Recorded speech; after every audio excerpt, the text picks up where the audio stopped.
ആത്മീയ ഭോജ്യത്തിൽ നമ്മുടെ തീവ്രമായ പ്രിപ്പറേഷൻ, പെന്തക്കോസ്ത് തിരുനാളിന് വേണ്ടിയുള്ള ആ പ്രിപ്പറേഷൻ നമ്മൾ തുടരുകയാണ്. നമ്മളിന്ന് ധ്യാനിക്കുന്നത് പരിശുദ്ധാത്മാവുമായി ബന്ധപ്പെട്ട മറ്റൊരു പ്രധാനപ്പെട്ട ഒരു കാര്യമാണ്.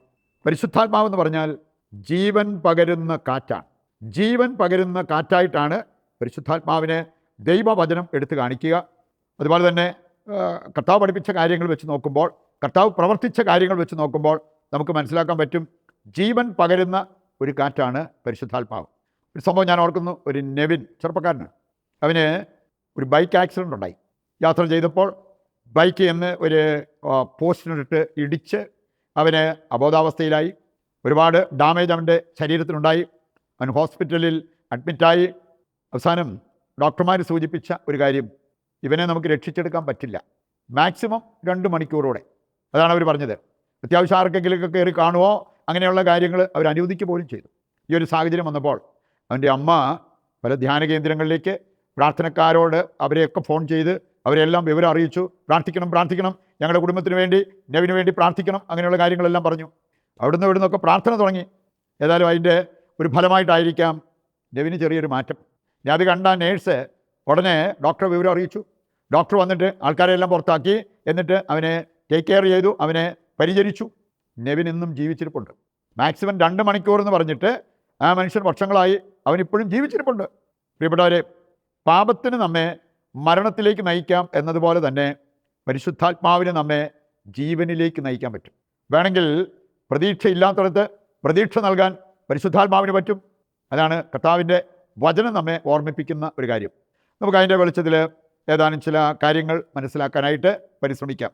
ആദ്യമായിട്ട് തന്നെ ജീവനും നിത്യജീവനും നൽകാൻ ശക്തിയുള്ളതാണ് പരിശുദ്ധാത്മാവ്.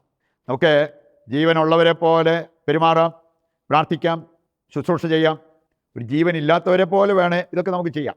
ഒരു നിർജീവാവസ്ഥയിൽ ഇന്ന് പ്രാർത്ഥിക്കാനിരിക്കുന്ന വ്യക്തികൾ, ശുശ്രൂഷയ്ക്ക് പോകുന്ന വ്യക്തികൾ, അതല്ല നമുക്കുണ്ടാകേണ്ടത്. റോമാലേഖനം 12-ാം അധ്യായം 11-ാമത്തെ വചനം പറയുന്നത്, തീഷ്ണതയിൽ മാന്യം കൂടാതെ ആത്മാവിൽ ജ്വലിക്കുന്നവരായ കർത്താവിനെ ശുശ്രൂഷ ചെയ്യുക. ജീവൻ തുടിക്കണം. നമ്മുടെ പ്രാർത്ഥനയിലാണെങ്കിലും നമ്മുടെ ശുശ്രൂഷകളിലാണെങ്കിലും നമ്മുടെ പെരുമാറ്റത്തിലാണെങ്കിലും ജീവൻ തുടിക്കണം.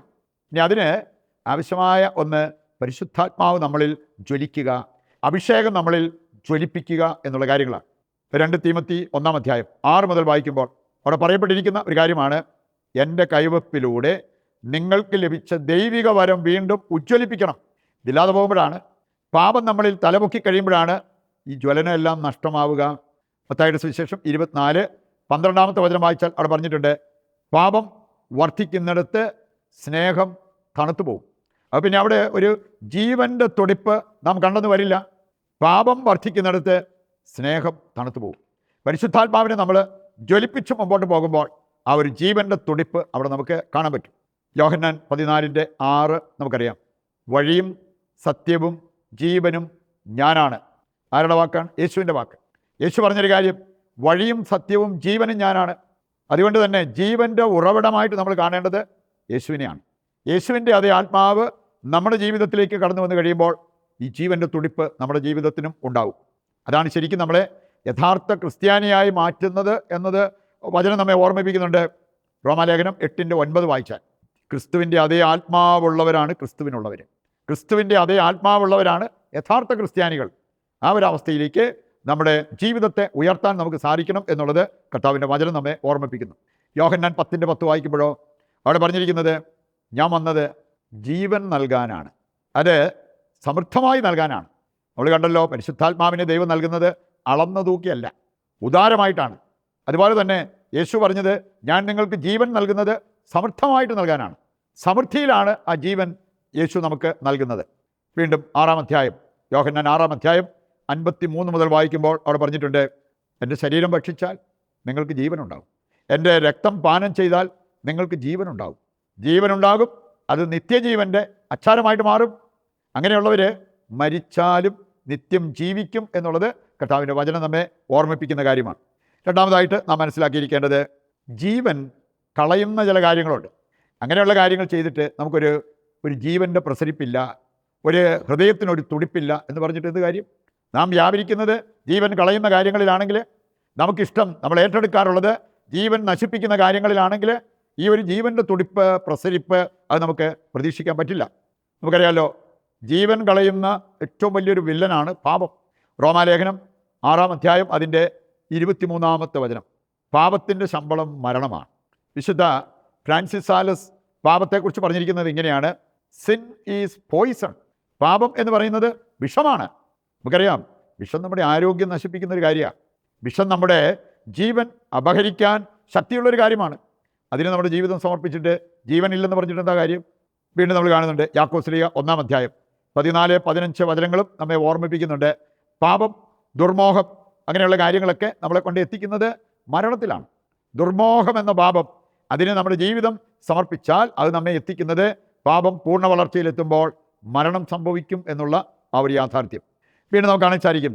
ദൈവത്തിൽ വസിക്കാതെ നമുക്കിഷ്ടമുള്ള സ്ഥലങ്ങളിൽ ഇഷ്ടമുള്ള രീതിയിൽ ആണ് നമ്മൾ വസിക്കുന്നത് എങ്കിൽ നമുക്ക് ജീവൻ ഉണ്ടാകില്ല. ഒരാൾക്ക് പാപജീവിതമാണ് ഇഷ്ടം, പാപബന്ധങ്ങളാണ് ഇഷ്ടം. സമയം കിട്ടുമ്പോഴെല്ലാം അങ്ങനെയുള്ള കാര്യത്തിന് അവർ സമീപിക്കേണ്ടവരെ സമീപിക്കും, അവരുടെ കൂടെ വസിക്കും. അങ്ങനെയുള്ളവർക്ക് ദൈവിക ജീവൻ പ്രതീക്ഷിക്കാൻ പറ്റത്തില്ല. യോഹന്നാൻ 15-ാം അധ്യായത്തിൽ നമ്മൾ കാണുന്നൊരു കാര്യമാണ്, അബൈഡ് ഇൻ മീ, നിങ്ങൾ എന്നിൽ വസിക്കുക. എന്നിൽ വസിക്കുമ്പോൾ നിങ്ങൾക്ക് ജീവൻ ഉണ്ടാവും. എന്നിൽ വസിക്കുമ്പോൾ നിങ്ങൾക്ക് അവകാശമുണ്ടാകും. ഇഷ്ടമുള്ളത് ചോദിക്കാം, അത് ഞാൻ നിങ്ങൾക്ക് നൽകുകയും ചെയ്യും എന്നുള്ളത് യോഹന്നാൻ 15-ന്റെ 7-ാമത്തെ വചനം വായിക്കുമ്പോൾ നമ്മൾ കാണുന്ന ഒരു കാര്യമാണ്. അവസാനമായിട്ട് നമ്മൾ ചിന്തിക്കുന്നത്, ജീവൻ പകരുന്ന ചില കാര്യങ്ങൾ വചനം വ്യക്തമായിട്ട് നമ്മെ പഠിപ്പിക്കുന്നുണ്ട്. ഒന്ന്, പ്രാർത്ഥന. പ്രാർത്ഥിക്കുന്നവർക്കൊരു ജീവനുണ്ടാവും. ജീവൻ്റെ തുടിപ്പ് അവരുടെ ഭാഗത്തു നിന്നും പ്രകടമാകുന്നത് നമുക്ക് കാണാൻ പറ്റും. റോമാലേഖനം 8-ാം അധ്യായം 26, പ്രാർത്ഥിക്കാൻ പോലും നമ്മളെ സഹായിക്കുന്നത്, പഠിപ്പിക്കുന്നത് പരിശുദ്ധാത്മാവാണ്. ഈ പരിശുദ്ധാത്മാവുള്ളപ്പോൾ പ്രാർത്ഥിക്കാൻ പറ്റും. അങ്ങനെയുള്ളവർക്ക് ഒരു ദൈവിക ജീവൻ്റെ പ്രസരിപ്പ് ഉണ്ടാവും. രണ്ടാമത്തെ കാര്യമാണ് ദൈവവചനം. മത്തായി 4:4 പറഞ്ഞിട്ടുണ്ട്, നമ്മൾ ഭക്ഷണം കഴിച്ചാൽ മാത്രം പോരാ, വചനം ഭക്ഷിക്കുന്നവരായിട്ട് മാറണം. എസെക്കിയേൽ 3-ന്റെ ആദ്യ വചനങ്ങൾ വായിച്ചാൽ ഈ വചനം ഭക്ഷിച്ച് വയറ് നിറയ്ക്കുവിൻ എന്നാണ് ദൈവത്തിൻ്റെ വചനം നമ്മെ ഓർമ്മിപ്പിക്കുക. സുഭാഷിതങ്ങൾ 30-ന്റെ 5 വായിച്ചാൽ, കർത്താവിൻ്റെ വചനത്തിൽ ആശ്രയിക്കുന്നവരെ വചനം സംരക്ഷിക്കും, അവർക്ക് വചനം കവചമായി മാറും. മറ്റൊരു കാര്യം, ദിവ്യകാരുണ്യം. നമുക്കറിയാലോ, വിശുദ്ധ കുർബാന നമുക്ക് ഒരുപാട് സംരക്ഷണം നൽകുന്നതാണ്, ജീവൻ നൽകുന്നതാണ്. യോഹന്നാന്റെ സുവിശേഷം 6-ാം അധ്യായം മുഴുവൻ ആ ഒരു കാര്യമായി ബന്ധപ്പെട്ട കാര്യങ്ങളാണ് നമ്മളെ പഠിപ്പിക്കുന്നത്. ഇനി നമ്മൾ കാണുന്നുണ്ട് ദൈവിക ജീവൻ, ദൈവത്തിൻ്റെ ശ്വാസം, പരിശുദ്ധാത്മാവ്, അതും നമ്മളെ ജീവനിലേക്ക് നയിക്കുന്നതാണ്. ഉൽപ്പത്തി 2-ാം അധ്യായം 7-ാമത്തെ വചനം എടുക്കുമ്പോൾ, പൂഴി കൊണ്ടാണ് ആദത്തെ സൃഷ്ടിക്കാൻ ദൈവം രൂപം ഉണ്ടാക്കിയത്. പക്ഷെ അതിന് ശേഷം അവൻ്റെ ജീവൻ അതിലേക്ക് നിശ്വസിച്ചു, അപ്പോൾ അവൻ ജീവനുള്ളവനായി. ഈ കാര്യങ്ങളെല്ലാം നമുക്ക് ജീവൻ പകരുന്ന കാര്യങ്ങളാണ്. ആ ഒരു ബോധ്യത്തോടുകൂടി അതെല്ലാം ഏറ്റെടുത്തുകൊണ്ട് ദൈവിക ജീവൻ്റെ തുടിപ്പുള്ള വ്യക്തികളായി മാറുവാൻ ആഗ്രഹിച്ച് നമുക്ക് പ്രതിഷ്ഠാ ജപത്തിൽ പങ്കുചേർന്ന് പ്രാർത്ഥിക്കാം. പുതിയൊരു പെന്തക്കോസ്ത് അനുഭവം നമ്മൾ ആഗ്രഹിക്കുന്ന എല്ലാ വ്യക്തികളുടെയും ജീവിതത്തിൽ ഉണ്ടാകുവാൻ പ്രത്യേകം പ്രാർത്ഥിക്കാം. നല്ലവനായ ദൈവമേ, ഞങ്ങളങ്ങയെ സ്തുതിക്കുന്നു. ഉത്ഥാന ലഹരിയിൽ പ്രാർത്ഥിക്കുന്ന ഞങ്ങളുടെ എല്ലാ ആവശ്യങ്ങളും നിറവേറ്റി തരികയും പാപത്തിൽ വീഴാതെ ഞങ്ങളെ പരിപാലിക്കുകയും ചെയ്യണമേ. ഞങ്ങൾക്ക് വേണ്ടി ഉത്ഥാനം ചെയ്ത യേശുവേ, അങ്ങയോട് ഐക്യപ്പെട്ട് വിശുദ്ധ ജീവിതം നയിക്കാനും ഉന്നതത്തിലുള്ളവയെ അന്വേഷിക്കുന്നവരാകാനും ഞങ്ങൾക്ക് വരമരുളണമേ. ആമേൻ. നമ്മുടെ എല്ലാ ആവശ്യങ്ങളെയും ദൈവകരങ്ങളിൽ ഏൽപ്പിച്ചുകൊണ്ട് ദിവ്യകാരുണ്യത്തെ നമുക്ക് സ്തുതിച്ച് ആരാധിച്ച് ആശീർവാദത്തിനായിട്ട് നമുക്ക് ഒരുങ്ങാം. യേശുവേ നന്ദി, യേശുവേ സ്തുതി, ഹല്ലേലൂയ. യേശുവേ ആരാധന, യേശുവേ ആരാധന. കർത്താവേ, ഞങ്ങളുടെ എല്ലാ ആവശ്യങ്ങളും അവിടുന്ന് ഏറ്റെടുക്കണമേ, അവയെല്ലാം ഞങ്ങൾക്ക് നടത്തി തരണമെന്ന് ഞങ്ങൾ പ്രാർത്ഥിക്കുന്നു. യേശുവേ നന്ദി, യേശുവേ സ്തുതി.